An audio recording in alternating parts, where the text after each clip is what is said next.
Hola de nuevo, chicuelos y chicuelas de primero de la ESO en esta ocasión. O quien quiera verlos, a lo mejor lo quiere ver uno de cuarto de la ESO. No sé para qué le va a servir, no, pero bueno, a lo mejor lo quiere ver, oye. Bueno, vamos a empezar con la unidad 8 de primero de la ESO, ¿eh? Empezaremos, como siempre, con la lectura comprensiva, que siempre os digo que me encanta hacerlo porque hace que cada uno lea cada vez mejor. Además, esta lectura es interesante, la guerra de Troya. Vamos a leer. Bueno, por cierto, páginas 150, 151, 152 y 153. La lectura empieza en la 151. Cada uno fue a prepararse para la batalla. Unos comían, otros afilaban las armas. Había quien oraba y quien hacía un sacrificio a sus dioses implorando escapar de la muerte. En poco tiempo, los reyes de estirpe divina agruparon a sus hombres y los fueron colocando en formación para la batalla, corriendo entre ellos, incitándolos a ponerse en marcha. Y de pronto, para todos nosotros el combate fue el más dulce que el retorno a la patria. Marchábamos con nuestras armas de bronce y parecíamos un incendio que devora el bosque y que puede verse desde lejos. Puedes ver sus luminosos y brillantes resplandores subir hasta el cielo. Bajamos hasta la llanura del escamadro como una inmensa bandada de pájaros que desciende desde el cielo y se posa con estrépito, batiendo las alas sobre los prados. La tierra retumbaba terriblemente bajo los pies de los hombres y los cascos de los caballos. Nos detuvimos cerca del río, delante de Troya. Éramos millares, incontables como lo son las flores en primavera, y tan solo reñíamos un deseo, la sangre de la batalla. Héctor y los príncipes extranjeros aliados suyos reunieron entonces a sus hombres y se lanzaron fuera de la ciudad a pie o a caballo. Nosotros oímos un inmenso estruendo, los vimos ascender por la colina de Batiea, una colina que se erguía solitaria en mitad de la llanura. Allí fue donde se desplegaron a las órdenes de sus jefes.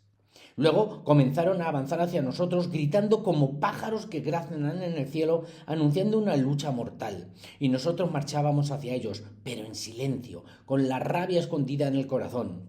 Los pasos de nuestros ejércitos levantaron una polvareda que como una niebla, como una noche, lo engulló todo. Al final estuvimos los unos frente a los otros. Nos detuvimos. Y entonces, de repente, de las filas de los troyanos salió Paris, semejante a un dios, con una piel de pantera sobre los hombros. Iba armado con un arco y una espada, sujetaba en una mano dos lanzas con punta de bronce y las blandía hacia nosotros desafiando un duelo a los príncipes aqueos. Cuando Menelao lo vio, se alegró como el león que se lanza contra el cuerpo de un ciervo y lo devora. Pensó que había llegado el momento de vengarse del hombre que le había robado a su esposa. Y saltó a tierra desde su carro, empuñando las armas. Paris lo vio y el corazón le tembló. Se replegó entre los suyos para huir de la muerte.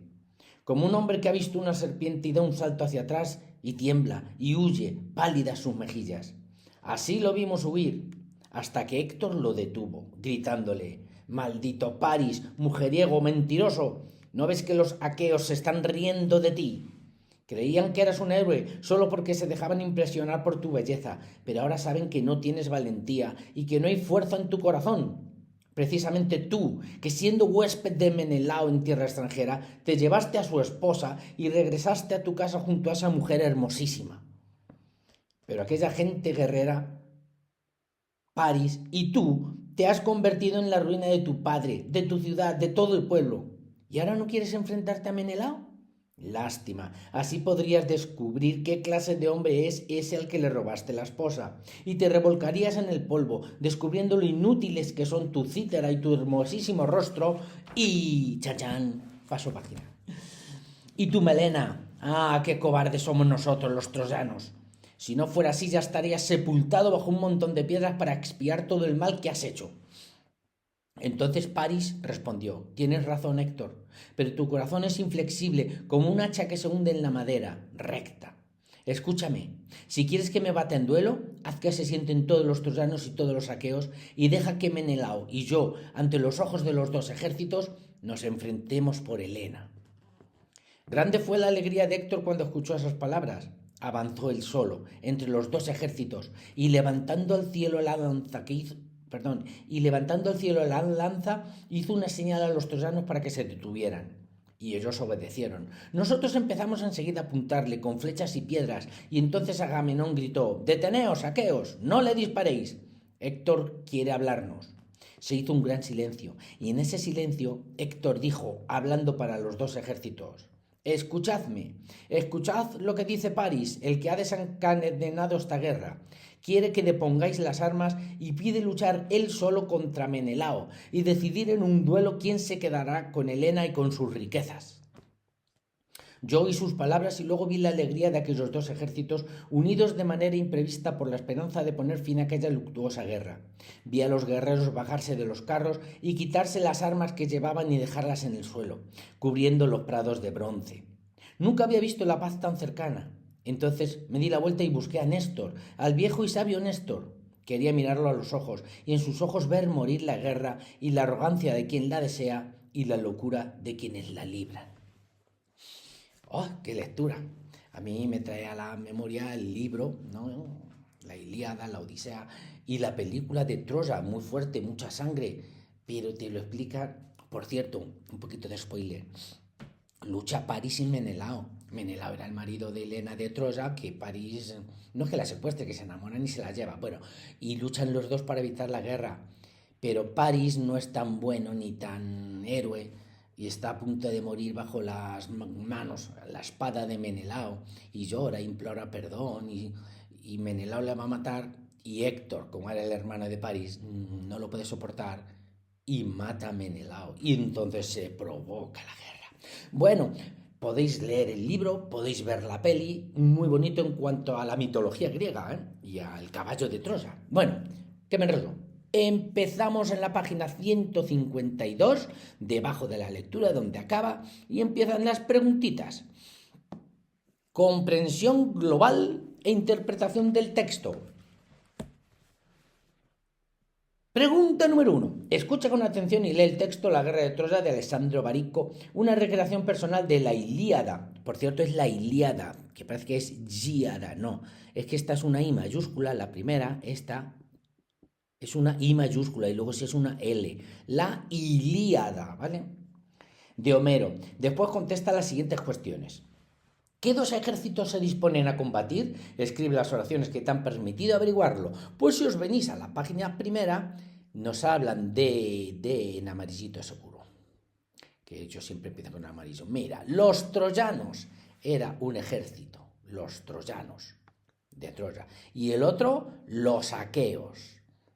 O los griegos también, pero bueno, se les llamaba aqueos a los griegos, pero que sepáis que eran los troyanos contra los aqueos.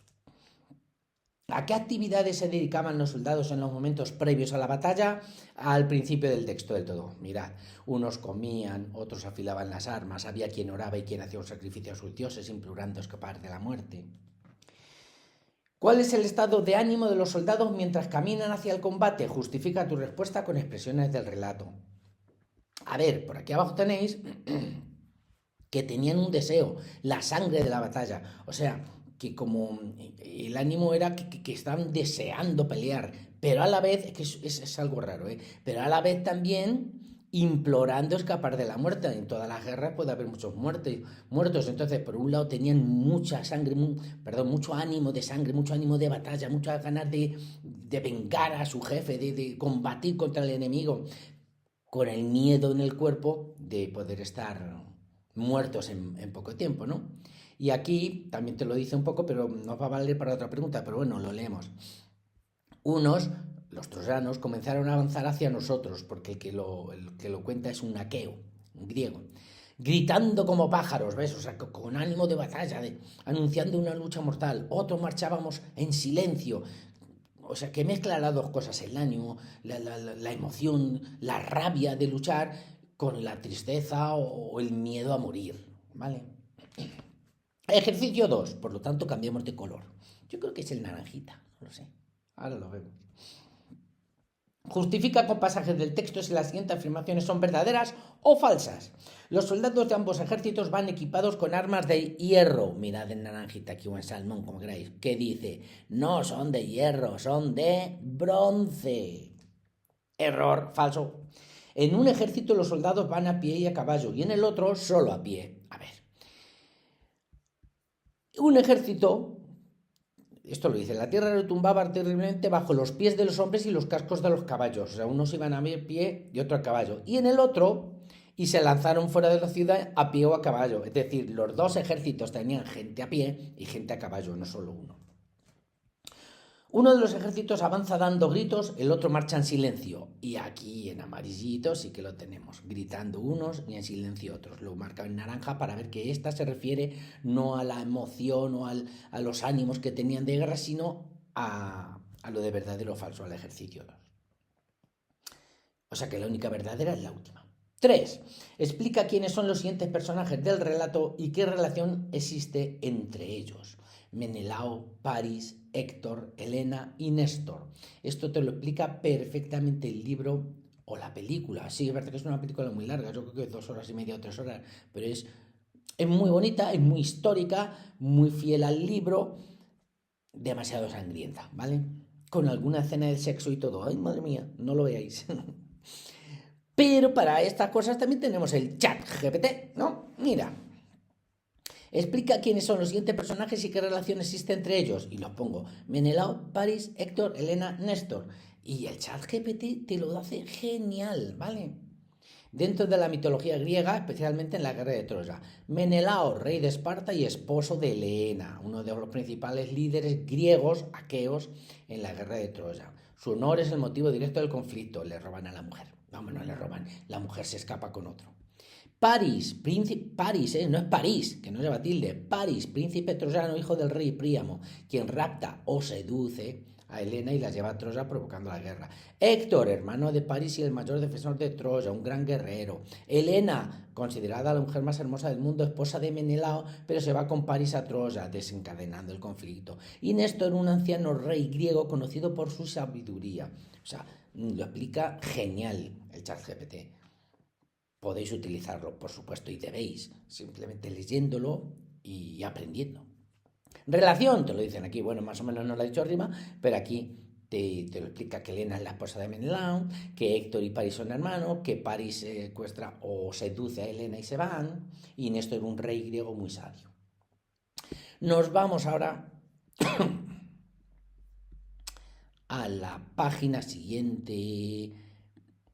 O sea, estábamos aquí en la 152, pues nos vamos a los ejercicios de la 153. Vuelve a leer la intervención de Héctor. Maldito, tal.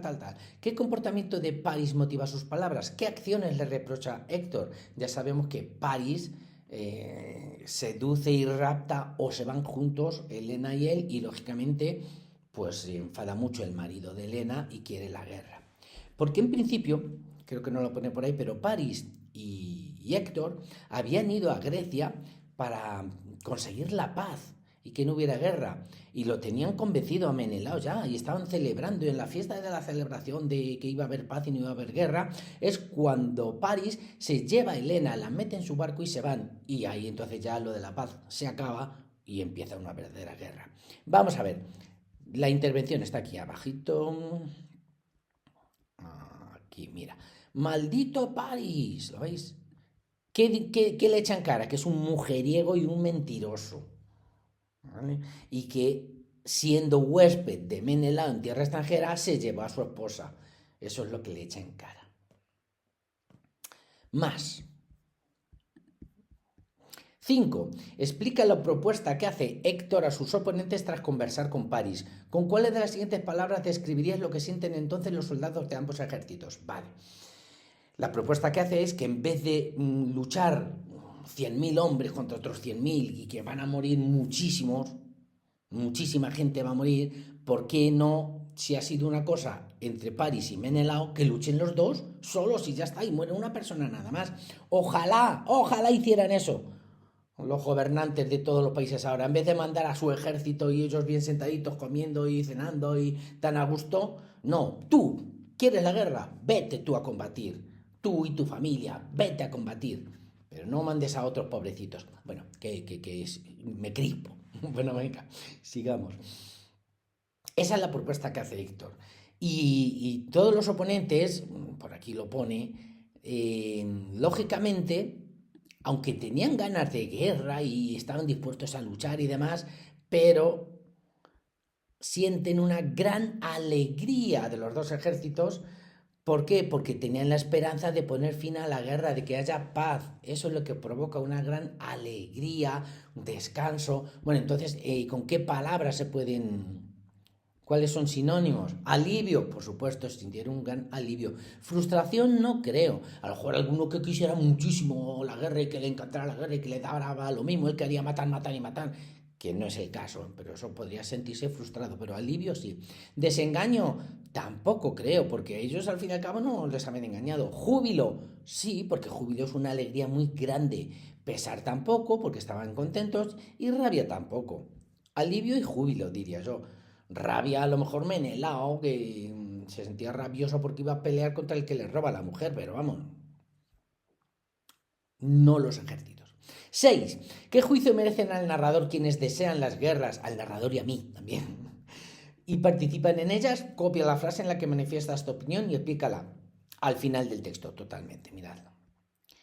La arrogancia de quien desea la guerra y la locura de quienes la libran. Son unos arrogantes los que la desean, unos chulos, unos prepotentes. ¿Por qué? Porque no van ellos, actualmente por lo menos.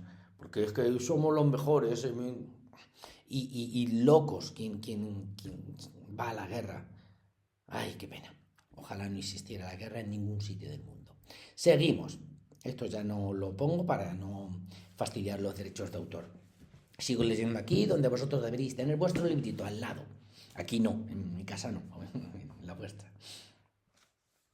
A partir de tus respuestas a las actividades de 1 a 6, redacta un resumen del texto de Alessandro Barico, que ya lo hemos ido diciendo más o menos, ya solo falta redactar el resumen. Que sí, que podéis copiar todo el texto y decir al ChatGPT que te haga un resumen de 10 líneas, un breve resumen, no lo veo mal, pero por favor leeros el resumen. No copiéis y peguéis, por lo menos si lo tenéis que hacer a mano, lo vais leyendo y veis si estáis de acuerdo, si no, si creéis que se le ha olvidado algo, que eso es lo bueno del ChatGPT, te ayuda mucho, pero que no te haga todo, que tú seas quien decidas.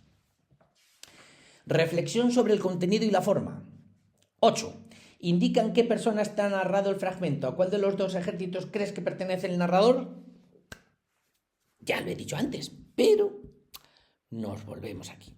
Fijaos. Y de pronto, para todos nosotros, el combate fue más dulce que el retorno a la patria. Es decir, el que lo cuenta está metido en la acción, es un personaje, primera persona. Además, luego te lo dicen. ¿Y de qué ejército es? Pues entonces es en primera persona porque es un personaje. ¿De qué ejército es? Pues si cuando nos dice por aquí en algún sitio que los troyanos les van a atacar a ellos, y pues él pertenece a los aqueos. ¿Os acordáis que eran troyanos? Que estaba por aquí.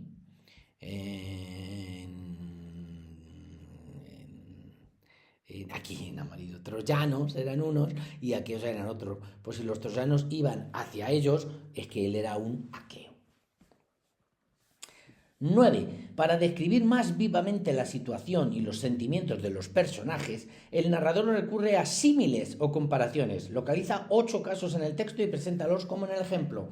Por ejemplo, lo real era el ejército aqueo y con quien lo comparaba era con un incendio que devora el bosque. Hay muchísimos, vamos a ver los 2 o 3 primeros y luego ya os toca a vosotros mirar más. Fija, acordad que la palabra como es casi siempre la que te compara, no siempre, pero mira, por ejemplo. Bajamos hasta la llanura del Escamandro como una inmensa bandada de pájaros. Te está comparando el ejército aqueo, porque si dice bajamos era el narrador que era el ejército aqueo o griego, con una bandada de pájaros. Aquí éramos millares, incontables como lo son las flores en primavera. Igual los soldados aqueos, que eran muchísimos, con las flores que hay en primavera. Y por aquí abajo hay muchos con cómo, ¿vale? Así que como una niebla, como una noche. Hay muchísimas comparaciones y leed despacito, buscad la palabra como, que hay veces que no es, se pone parecido a o similar a, pero bueno, la palabra como, seguro, cuando no es del verbo comer, es una comparación. Vocabulario. 10. Al principio del relato, algunos soldados ofrecían un sacrificio a sus dioses implorando escapar de la muerte.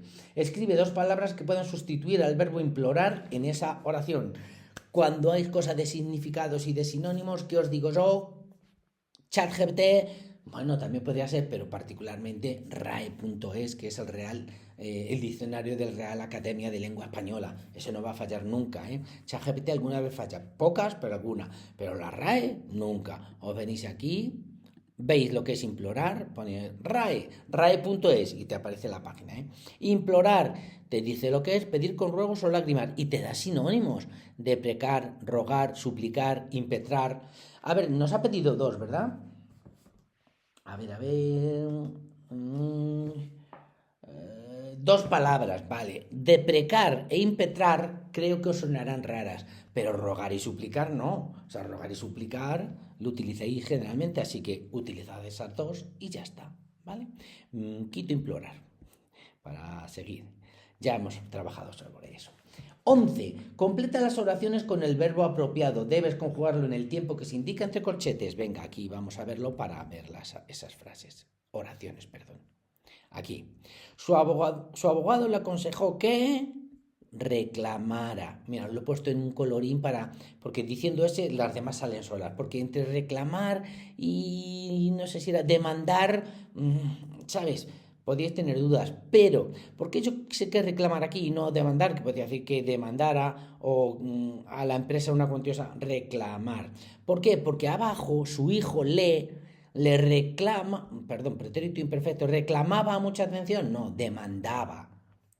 Vamos a ver los tiempos, que no me fijan en el primero. Su abogado le aconsejó que pretérito imperfecto es subjuntivo. Imperfecto de subjuntivo es el que tiene dos formas: reclamara o reclamase. Podéis poner cualquiera. Su abogado le aconsejó que reclamara a la empresa o que reclamase a la empresa una cuantiosa indemnización. ¿Valen? Las dos. Cada año, presente indicativo, yo cada año solicito, ¿no? Los manifestantes, pretérito imperfecto de indicativo, igual que este de aquí abajo. Acordad que el imperfecto de indicativo siempre acababa en aba o en ia. En aba la primera conjugación, los que acaban en ar, y en ia los demás. Aquí los manifestantes reivindicaban una mejora salarial. Y aquí su hijo le demandaba. Todo eso que acaba en aba con b, acordaos que era una norma ortográfica, ¿eh? 12. Ordena de menor a mayor intensidad las palabras de cada serie. Esta podría ser complicada, que es ChatGPT. Ordena de menor a mayor las palabras de cada serie. Se las pongo y mira qué fácil. No lo pongo. La serie 1. Discusión, reserta, batalla, guerra. Así es, de menor a mayor. Una discusión es algo flojo, una guerra, bueno, por supuesto. Es que aquí a lo mejor entre batalla y guerra dudabais, pues nos lo dice y nos da la explicación de cada uno. La serie 2, controversia, refriega, combate, conflagración.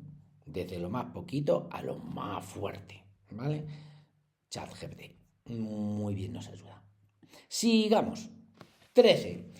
Explica el significado de las expresiones incluidas en la ilustración del margen y construye una oración con cada una de ellas. El margen es este.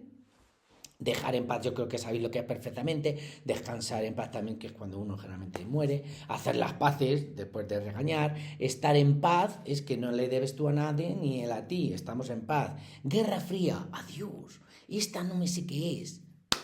Pues ChatGPT, mirad, vais a ChatGPT, como hice yo, le preguntáis, explica el significado de la expresión guerra fría y construís una oración. Y te lo dice bien fácil. Es un conflicto que no tiene enfrentamiento militar. No hay una guerra, es un conflicto sin enfrentamiento militar. Dos países compiten mediante tensión política, propaganda, espionaje, amenazas, pero no hay guerra. Y mira, bueno, el ejemplo más conocido, la Guerra Fría entre Estados Unidos y Unión Soviética durante el siglo XX. Que eran como amenaza, que si tengo armas nucleares, que si tú no, que si yo sí, que si yo ahora voy a la luna, que si tú no, en fin.